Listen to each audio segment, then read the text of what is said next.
కాలచంద్రికా గురు కరుణా స్పందితా గంగాజరి ప్రవాహికా బోధామృత ప్రసాదితా సహనశీల భూస్వరూప జ్ఞాన దివ్యదాయక అగ్నివాయు సమ్మిశ్రిత జీవనోద్ధారక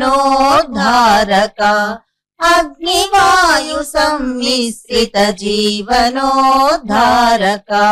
శరత్కాల చంద్రికా గురు కరుణా స్పందితా. కొల్లూరు రాజుపాడానికి చెందిన చమర్తి జయరామరాజు స్వామితో ఉన్నప్పుడు జరిగిన ఎన్నో దివ్యలీలల గురించి చెప్పుకుంటూ వస్తున్నాము. చమర్తి శివరామరాజు ఏమంటున్నారంటే, తనకి చిన్న వయసులో జ్వరం వచ్చినప్పుడు చమర్తి జయరామరాజు వాళ్ళ ఇంట్లో స్వామివారు ఉన్నారంట. ఈ శివరామరాజుని వాళ్ళ అమ్మ అక్కడికి తీసుకెళ్ళటం, జయరామరాజు వచ్చి ఈ శివరామరాజుకి చిన్నాయన అవుతారు. స్వామివారు ఏమన్నారంటే, జయరామయ్య, రాఘవయ్య కొడుకు వచ్చాడు, అతనికి బాగా చదువు వస్తుందయ్యా అని చెప్పారని, తనకు జ్వరం వస్తే అభిమంత్రించారని, ఆ విధంగా తన చిన్ననాటి విషయాలు ఎన్నో గుర్తు చేసుకున్నారు. శ్రీ స్వామి భక్తులంటే నమస్కారాలు. మాది కొల్లూరు రాజుపాలెం. మా అమ్మ సుబ్బమ్మ, మా నాయన రాఘవరాజు గారు. మాకు జరుగుబాటు తక్కువ అండి బాగా. అప్పుడు ఒకరోజు వెంకటేశ్వర మా ఇంటికి వచ్చాడండి. వచ్చి సుబ్బమ్మ అన్నం పెట్టమన్నాడండి. స్వామి మంచం కూర్చో స్వామి, మంచం మీద గుడ్డ బరిసి కూర్చోమని చెప్పింది. వద్దమ్మా అంత అన్నం పెట్టమ్మా పోతాను, తాటి మట్ట కింద వేసుకుని కూర్చున్నాడండి. కూర పెడతారు స్వామి అని చెప్తే, కూర వద్దమ్మా పెట్టమ్మా కొంచెం ఎంతో అంటే అంత అంత అన్నం తిని అంత పెట్టిందండి. ముద్ద వేసి పచ్చడి పెట్టిందండి. పచ్చడి వేసి పెట్టింది, తినేసిపోయాడండి. తర్వాత 2-3 నెలలకు నాకు కొంచెం జ్వరంగా ఉంది. కొంచెం జ్వరం వచ్చేట్టుందండి, నాకు గుర్తులేదు ఏమైంది. మా అమ్మని పిలుచుకొని పోయింది వెంకటేశ్వర దగ్గరికి. చూస్తే అక్కడ జయరామయ్య రాజు ఉన్నాడండి, మా ఊరైన, మాకు చిన్న ఆయన అవుతారు ఆయన. జయరామయ్య రాగయ్య కొడుకు వచ్చిండు, ఆ పిల్లోడు వచ్చినాడు, చదువు బాగా వస్తాడు ఈ అబ్బాయికి, చదువుకొని దేశాలకు పోతాయో అని చెప్పాడు. తర్వాత గుడ్డ నాకు బాగలేని దానికి ఆయన ఎంత పంచి కట్టుకుంటే అంత గుడ్డ పైన ఉంటుందండి. నన్ను దూరంగా అట్ట పెట్టి బలంగా గాలి వచ్చేట్టు నాకు ఆయన ఇచ్చారండి. తర్వాత వేలుముద్రలు వేసి కాగితం ఇచ్చాడు, దారాలు ఇచ్చాడండి. ఆ రాయిస్తే ఏం రాశాడంటే, అయ్యో ఈయన పేరుతో పైలోకాల్లో అర్బుదాలు ఉన్నాయండి, అర్బుదాల బంగారు ఉందండి, మణులు మాణిక్యాలు ఉన్నాయండి, బంగారు కరుకులు ఉన్నాయండి అని చెప్పాడండి. చెప్పేసి మేము రాయించామండి. అప్పుడు నాకు ఎంత వయసు 11 ఉంటుందండి, 10-11 ఉంటుందండి. సరే మేము ఇంటికి వచ్చామండి. తర్వాత ఫారెస్టర్గా ఉద్యోగం వచ్చిందండి. ఫారెస్ట్గా ఉద్యోగం వస్తే మేము ఒక్కసారి 16 మంది ఫారెస్ట్ గార్డులుగా మేము అపాయింట్ అయ్యామండి. 16 మంది అండి. అయితే నాకు 9 ఏళ్ళకే ఫారెస్ట్ సెక్షన్ ఆఫీసర్ అయ్యానండి. ఎస్ఐ హోదా వచ్చింది 9 ఏళ్ళకి. మిగతా 15 మందికి 85 వచ్చిందండి. నాకు 60 ఏళ్ళే ఫారెస్ట్ అయ్యాను నేను, 60 ఏళ్ళు. మిగతా వాళ్ళకంతా 85 వచ్చింది, 1985లో. చూడండి ఎంత గొప్ప. అప్పుడు ఊరికి పోయానండి ఆ పని మీద. అప్పుడు నేను బస్సుల్లో ఫారెస్ట్ గార్డ్ కొన్నానండి. అప్పుడు పోయినప్పుడు ఓజుల రాజపాలెం నుంచి ఒక ఆయన అమ్మాయిని ఇస్తామని మా ఊరికి వచ్చాడండి. వివాహం అయిందండి. ఈమెకి 50 ఎకరం పొలం ఉందండి, డబ్బు బంగారం అన్ని పుష్కలంగా ఉండండి. తర్వాత పిల్లకాయలు వెళ్తున్నారు, చదువుకుంటున్నారు. ఒక ఆయన డాక్టరు, కోడలు డాక్టరు, కొడుకు కోడలు టీచర్లు, మనోడు డాక్టరు. ఈరోజు నెలకు 4 లక్షల రూపాయలు మా జీతం వస్తుంది మా ఇంటికి. అదండి మా పరిస్థితి. వీళ్ళు దేవుని వల్ల ఇదంతా వెంకయ్య స్వామి గారికి మేము పెట్టిన ముద్ద వల్లనే మాకు ఇంత జరిగిందని నేను అదండి. నేను ఇంత గొప్ప ఉన్నాయంటే అదేనండి, మా అమ్మగారు ఆయన పెట్టిన ముద్దేనండి. తర్వాత ఎంత గొప్ప మాట చెప్పావయ్యా, చాలా బాగుందయ్యా, చాలా. మీ పిల్లలకి నాయన వచ్చాడండి. అప్పుడు నేను ఇంట్లో ఉన్నానండి. శుభమ్మ అన్నం పెట్టమ్మన్నాడండి. అదండి. ఎంత బాగుందయ్యా, ఇంకా చాలు, ఇంకెంతకంటే ఏం అక్కర్లేదు. విందు భోజనం కడుపు నిండా తినేసాక ఇంకేం మాట్లాడబోలేదు. ఇక చమర్తి సుబ్బరాజు ఏమన్నారంటే, స్వామివారు జయరామరాజు ఇంటికి తప్పనిసరిగా వచ్చేవారు. మొదట వాళ్ళ ఇంటికే వచ్చే, తర్వాత ఎక్కడికైనా వెళ్ళేవారు. తనకు చిన్నప్పటి నుంచి అక్కడే చూశానని, స్వామివారు అక్కడ ఎక్కువ కాలం ఉన్నారు, ఆ తర్వాత అక్కడ గుడి వచ్చిందని కూడా ఆయన గుర్తు చేసుకున్నారు. సుబ్బరాజు. మీ నాన్న పేరు? మా నాన్న పేరు రామలింగరాజు. రామలింగరాజు. మా తాత పేరు శివరాజు. మీ తాత పేరు శివరాజు. ఇంటి పేరు వచ్చి చెమర్తి. మా ఊర్లో జయరామరాజు అని ఉన్నాడమ్మా. ఏ జయరామరాజు? చెమర్తి జయరామరాజు. ఆయన వస్తే ఆయన కాడికి పోకుండా ఆడికి రాడు. పోయేసిన తర్వాత వీళ్ళ ఇంటికి పోయి ఇప్పుడు గుడి కట్టుండారు, రాజుపాళ్లలో గుడి కట్టుండ్రు. ఆయన ఆడ పండుకుంటా అంటే ఆడనే గుడి కట్టుండ్రు.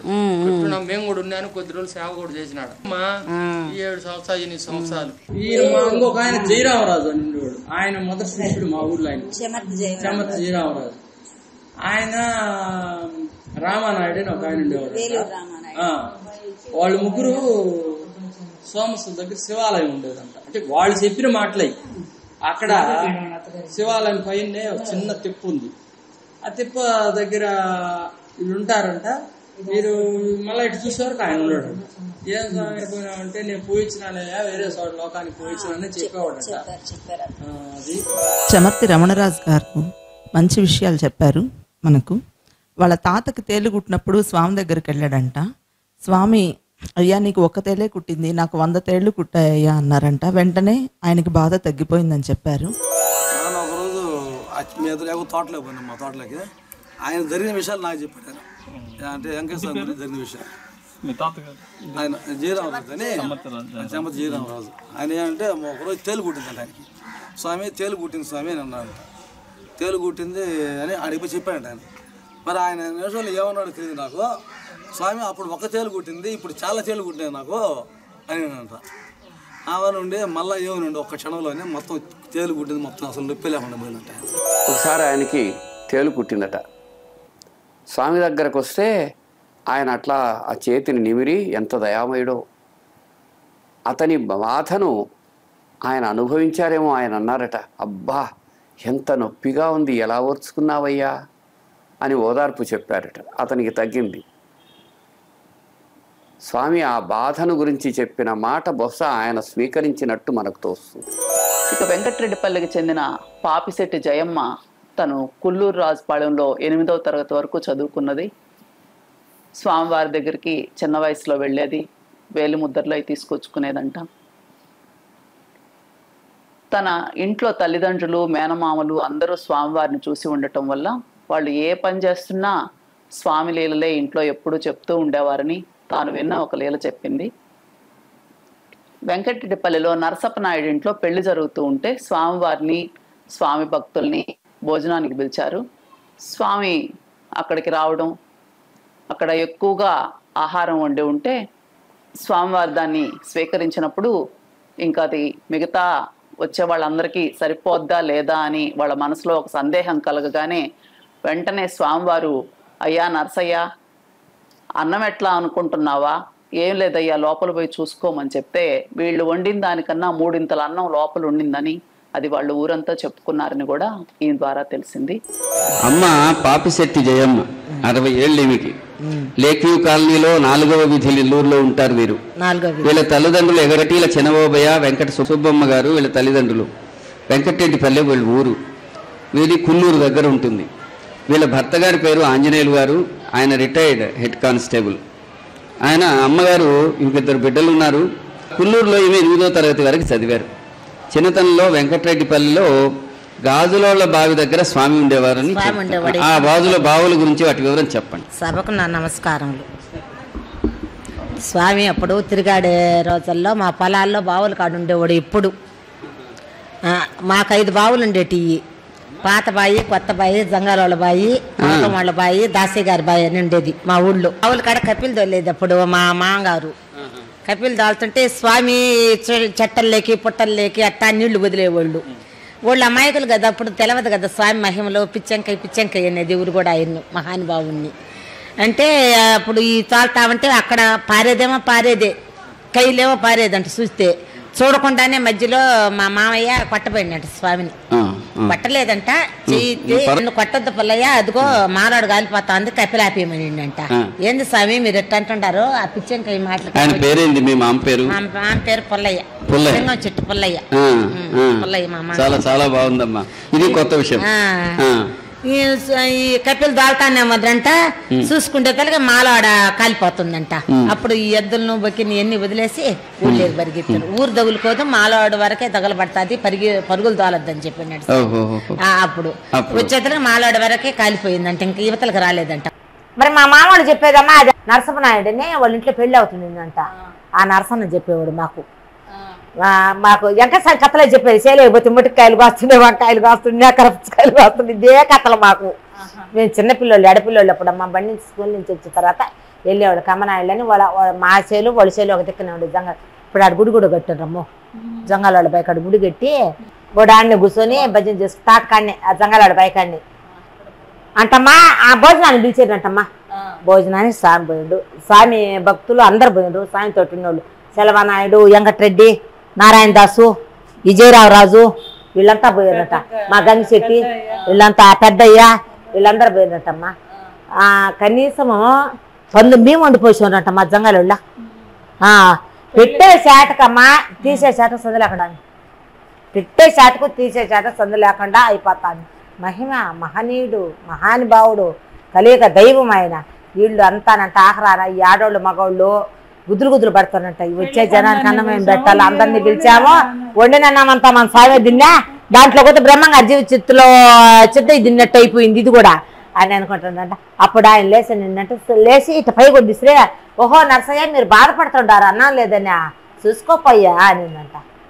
అంతకు 3 అంతలు పెరుగుందంట. పోతే రాసికాడు మహానుభావుడు, అంత మహనీయుడు. ఇప్పుడు వాళ్ళ బావి కాడినే పూజలు పునస్కారాలు బాగా జరుగుతుండే, ఆరాధనలు కూడా జరుగుతున్నాయి అంటమ్మా. స్వామివారు దేహం విడిచి చాలా కాలమైంది. ఆయనను చూచి ఆయనతో మెలిగిన వాళ్ళు అంతకుముందు ఎప్పటి వాళ్ళు, వాళ్ళ ద్వారా విన్నవి తెలిసినవి మనకు చెప్పేవాళ్ళు అనేక రకాలుగా చెబుతారు. వాళ్ళు ఎక్కడో విన్నవి చదివినవి కూడా కొంతమంది చెప్పేస్తారు. వాటన్నింటినీ చాలా జాగ్రత్తగా వివేచనతో ఏది ఉత్తమమైందో, ఏది నిజంగా జరిగి ఉంటుందో లేదో అనేది మనం గుర్తుపట్టాల్సిన అవసరం కూడా ఉంది. కాబట్టి ఎప్పుడైనా ఎక్కడైనా ఎవరైనా సహజంగా స్వామి స్వభావానికి ఆయన యొక్క ప్రవర్తన దృష్టికి ఏమాత్రం ఉండనటువంటి అంశాలు ఎవరన్నా చెబితే మనం 4-5 రకాలుగా అటు ఇటు చూస్తే అసలు విషయం అర్థమవుతుంది. స్వామి నోటి వెంట వచ్చిన ఏ మాట అయినా శిలాక్షర శాసనంలాగా ఖచ్చితంగా నెరవేరేది. మన ఈ పరిశోధనలో మనం సుమారుగా ఒక 10,000 సంఘటనలు పైగా చూస్తే వాటిలో ప్రతి విషయంలోనూ స్వామి యొక్క మాట, ఆయన ఏమైతే చెప్పారో అది ఖచ్చితంగా నెరవేరింది. ప్రతి వారికి ఏది సర్వవిధాలా శ్రేయస్కరమని స్వామి ప్రవచించారో అది నిజమనే ఎప్పటికైనా రుజువైంది. కాబట్టి స్వామివారి దివ్యత్వానికి నమస్కరించుకొని సత్సంగం కొనసాగించుకుందాం. సత్సంగం ఎప్పటికీ కొనసాగుతుంది. పరమాత్ముడి దయతో ఇది ఇలా సాగడం మన జీవితాలకు ధన్యతగా భావిద్దాం. నమస్కారం, సెలవు.